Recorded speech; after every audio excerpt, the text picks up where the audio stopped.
স্টুডেন্টসদের আবদারে আজকে আমি বানিয়ে ফেললাম অনেকটা পরিমাণে চানা। প্রথমে হচ্ছে শসা, টমেটো, পেঁয়াজ, ছোলাটা না আগে থেকে আমি ভিজিয়ে রেখেছিলাম। এখানে আলু, এখানে তেঁতুল ছিল, লেবু ছিল, লঙ্কা ছিল, সব কিছু রেডি করে নিচ্ছিলাম। একটা বড় ডিশের মধ্যে টমেটো দিয়ে দিচ্ছিলাম। তারপরে দিলাম হচ্ছে শসা, আর তেঁতুলটা না ২-৩ মিনিট আগে লবণ দিয়ে আমি ভিজিয়ে রেখেছিলাম। তারপরে আমি ছোলা দিলাম, পেঁয়াজ দিলাম, লঙ্কা দিলাম, লেবু দিলাম, লেবুটা ২ টো দিয়েছিলাম। তারপর নুন দিলাম, দেওয়ার পর ৩ টে জলজিরা দিয়েছিলাম। একটু মশালা চাট দিলে হতো, কিন্তু আমার বাড়িতে ছিল না বলে সেটা আমি আর দিইনি। আর একটু ধনেপাতা দিলে হতো, কিন্তু এই দুটো ছিল না।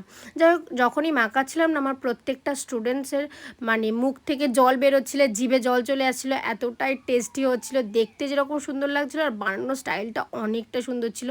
তারপরে বানানোর পরে যখন আমার মাখানো হয়ে গেছে আলুটা দিচ্ছিলাম, তার কারণ আলুটা না অনেকটা পরিমাণে সিদ্ধ হয়ে গেছিলো। আর যদি আমি তখনই দিতাম তখন পুরো আলুটা ঘেটে যেত, চানাটা অতটাও ভালো লাগতো না। তাহলে ভিডিওটা অবধি, টাটা।